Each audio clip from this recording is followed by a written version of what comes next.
we discussed. Let's go a little bit on the ground and discuss a little bit on the small field uh, dosimetry.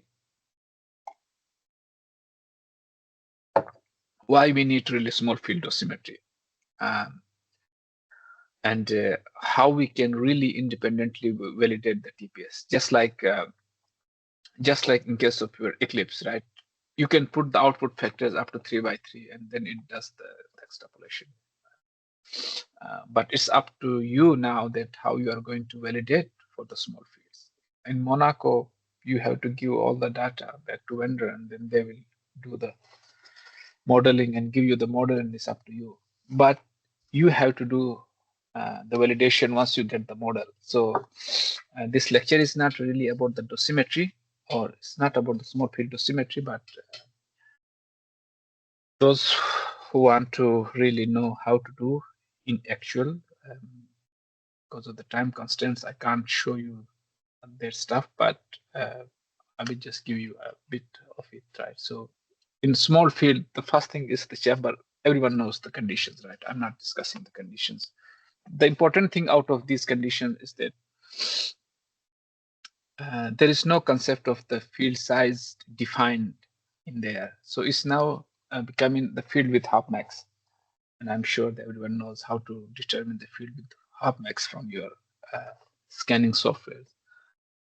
So this is the first condition for the chamber selection, that if this condition is satisfied by your chamber, then you can use it up to that field size. If not, you can't use it. Then the issues of the volume averaging will kick in, and then you will be underestimating. And I will show you some of the profiles where it may not really reflect, and your output factors can go crazy because your chamber is big and your field size is so small that it's not suitable, right? This is very pretty simple, because this is now we are talking about the lateral charge equilibrium, and everyone knows source occlusion, what's happening here. And you can see, I will show you this example, that if you use a chamber which is big enough, and it will mess up with your penumbra, and that data you are providing, either you are entering, because in Eclipse you are not really entering because they are not allowing you to do that. But if you are giving up to the vendor in case of the Electra, then they are relying on your data, and then they will create a model based on what you have given, and everything will be messed up. And we have some practical experience as well. We will show you that one as well. The point here is that the VMAT model, which you must have validated in your department, is not telling you anything about the accuracy below 3 cm. And I will show you, or I will prove to you this statement, what I'm saying about. So the independent measurement is important. And then definitely the output factors must be measured using the TRS-4 at 3. And micro diamond, I have used this one. Stereotactic diodes, we have diodes as well. And I have used the film. So 3 of them I have used as well, but there are a couple in the market you can. And the correction factors are definitely applied, and they are given in the 4 at 3 for 4 diamond. I will show you a couple of them as well. And again, I will show you that how we can verify the SRS small fields either under the static conditions or even modulated conditions. And they are very crucial for passing, failing of your patient specific QA at the end, right? Because the problem with the SRS, not a problem, I mean, but as per the regulation, you can't really deliver such a big doses. You can't hyperfractionate with such a big ablative doses without doing a patient-specific QA in an end-to-end fashion, right? So I will discuss what I'm talking about maybe at the last lecture, yeah. And just to give you an example, we have experience with the Monaco with the GPU. We use both Eclipse in the Monaco, but on the Electra sides we use the CPU and GPU. And with the recent the advent of the GPU, we shift to GPU, and we found some interesting observations, some interesting observations on how the GPU is overestimating the doses in the TPS. And I will show you now. And assuming that if you and the elector is using the same data which you have given to model your CPU, may not be exactly the same. If you are even giving a new data to the elector to model your GPU, it may not be the exactly same as. So because they are totally different, and on the physics level, the way they have been modeled is totally different, because this is all about the speed and this is most all about the accuracy. And sometimes you have to give, weightage, speed versus your time. All right. So the same is the case. I will show you a graph for Accurus, not AAA. We are not using AAA anymore. For Accurus, even I will show you that how the Accurus is really overestimating the doses for the field sizes below 2 by 2. And similarly, for field sizes up to here, greater than this, you don't need really those correction factors. They are 1 basically. And then once you reach here, one thing you need to remember here, while doing the small field dosimetry, if your correction factor is 10%, 15%, that's not making sense, right? But you need to be careful that it should make a sense. So the good thing about microchip, microdiamond, and is that they are reasonably good, those correction factors. All right. Already 1 hour is gone. Okay, I will try to finish it. So that's nice. So you can see here, we were trying to investigate a problem where the TPS with the GPU model was overestimating the doses while doing a patient-specific QA, and the CPU was doing well enough. The CPU was already established, validated, while the GPU was new and it was doing something crazy for us. Then we were forced to do really the small field dosimetry, and they verified the outputs given by both GPU and the CPU. And you can see here. You can see here, this is GPU, red one. You can see the field size is up to 8 millimeter by 8 millimeter. The difference is bigger. You can see it up to 9%, the difference. And within CPU, GPU, this was the difference. But the error only for CPU was reasonably good. This is reasonably good. For such a small field size, it's not bad. But for the GPU, it was too much. And when I plot the error between GPU and CPU itself, and you can see the difference. And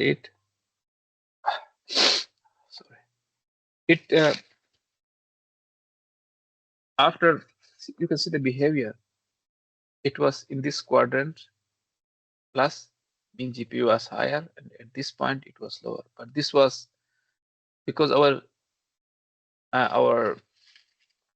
this was from the map check. So you can see for the map check on the central diode, it was the reading. So you can see here, because the value you are getting to calibrate your map check is different for CPU and GPU. Therefore, you are getting even a difference here as well. But this was really alarming for us. So once you get such a scenario while doing clinically implementing something new, you need to go back to the fundamentals, right? Because now you need to rely on something which has a high resolution as well. So we did the film as well, and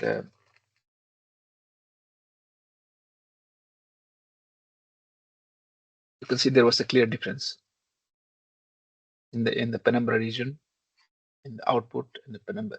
GPU was good because this was already, as I said, already clinical. It was validated, and you can see the difference. The red one is the greater the difference, it becomes red, right?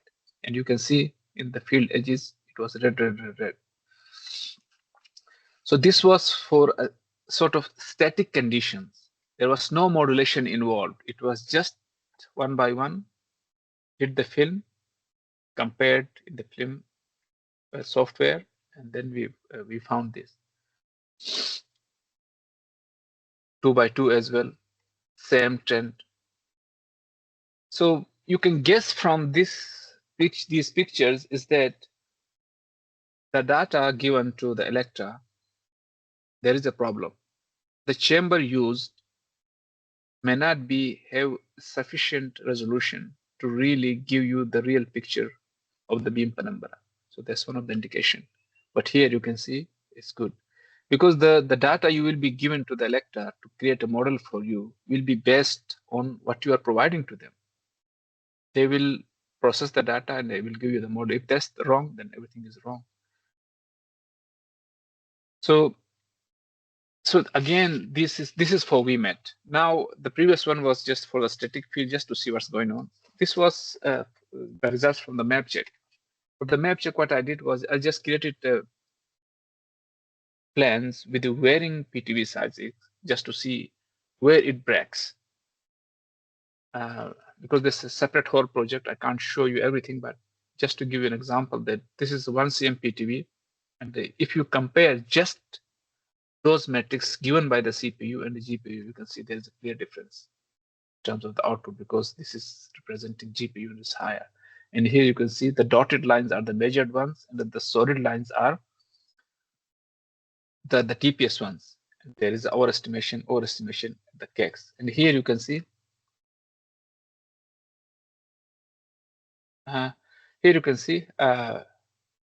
in the penumbra region also they are not in good alignment. But for the CPU, your gamma results are very good, but here the center, the gamma results are not good. So it meaning that the output factors were not right, which was the clear indication here.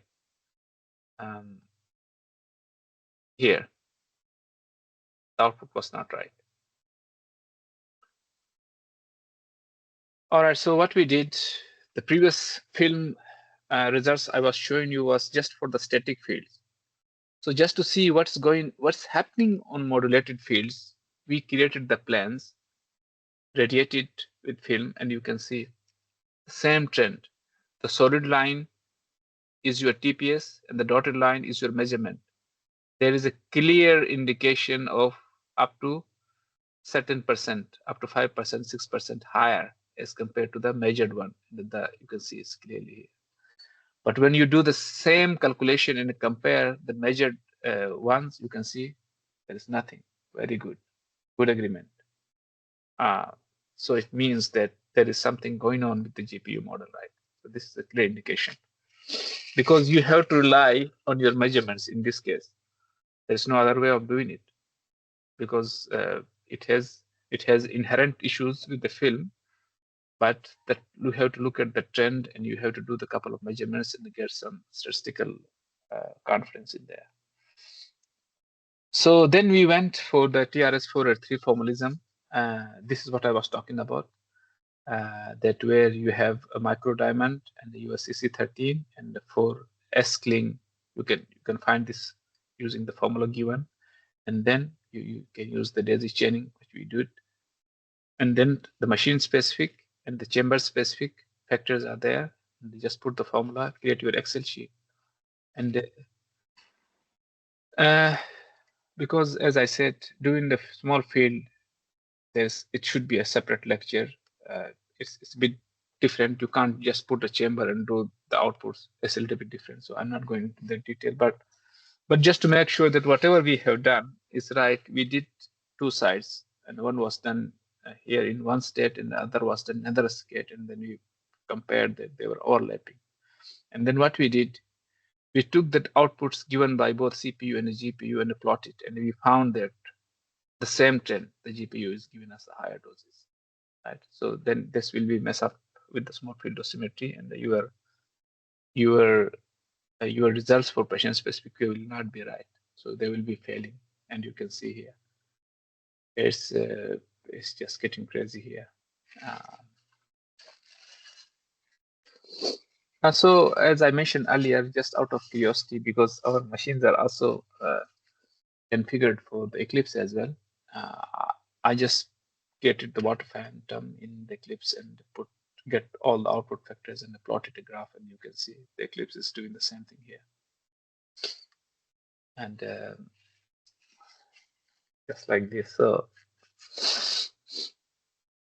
and then this was something just it was in front of us, and we can see now what should we do now? What's going on here? So, right, for that, you need to really look for your data which you have given to your vendor so that it can create the model can be created. So you need to really look at the quality of the data you have given, and there, what determines that your quality of data is good enough? That determines your selection of the chamber.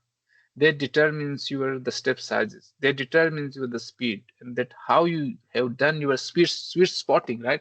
Because in small field, the concept of sweet spotting is crucial, because chamber, just like sweet spotting, meaning that just like, because I'm sure most of you are doing the breckie, while finding your air current strength and then determining, you find a sweet spot for the well chamber, right, where it gives you the maximum value. So same is the case for the smaller field sizes. You can't really rely on the lasers to do something and keep in the center, or you can't use 10 by 10 field sizes and run a beam, and the system can give you a KEX. But once you go to the smaller field sizes, the sweet spotting is becoming crucial. So here you can see the data which is in the this color, the blue one, is the data given to the vendor, and the upper one is modeled by the TPS, and then there is a difference. The difference in the penumbra, meaning that the chamber used is not good enough, right? And you can see clearly, although this is, just make sure that these graphs are for 1% 1 mil. I mean, they are under very tight gamma analysis, so don't get confused. This was an outlier because because I was using Monaco utility for doing a comparison. For those who don't know, Monaco utility is just like in Eclipse. Once you do your beam calculations after giving the data, and then you calculate it, you can go to beam analysis, and it can give you the comparison between the one you have given and the one it has modeled, and you can do the analysis for each profile, right? So same is the case for Monaco, gives you the option of Monaco utility, and up to 1 by 1 cm field size, you can pretty much compare all the profiles at different depths and all the PDDs. You can take all the information from Eclipse back to utility and measure data, and you can compare. And then you can analyze what's going on here. So this was an outlier. Sometimes if your data is not smooth enough, then it does this. So you have to take into another software somewhere and smooth it, right? That was the thing. But overall, that was the major difference. But these small differences were just adding up, and the error was getting bigger and bigger. All right. So again, as I said, just to get more confidence, the same thing was done in different states for up to 0.6 of a millimeter to the 5 by 5, and you can see the trend is exactly same. So that was giving us an assurance that it's not really the machine, it's not the machine, it's the algorithm which is not doing the good job for us, right? So same. You're talking about 2 by 2, you're talking about 1 by 1. We are playing around very small field sizes. Just make sure. Okay. And these differences are becoming red, but that does not mean, look at this scale. It's not something which is bigger, but yeah, but the difference is just sitting here, and you can see the gamma criteria, which is very tight. All right, so but once you just to see where it's failing and what's the upper limit, right? So we did the plans on the 4 cm PTV sizes and they measured, and they were pretty much good. But once you go below, this issue was there. All right, so so one more thing, that if you haven't seen all this SNC softwares and all the stuff, we will be discussing those SRS map check. And I might be showing a couple of slides that how we commission, how it looks like, how to analyze. And we will be doing this as well. And I will be also showing you how the clinically relevant plans, which we normally call it netcom plans, were validated um, uh, with varying complexities, that can be shown later on. But yeah, some of the stuff, if you see and it's not making sense, just ignore that. Yeah. All right. So this is the summary of the lecture. So we know it's ablation, and we have found the differences. And linear quadratic model, we found limitations, and what is adding to that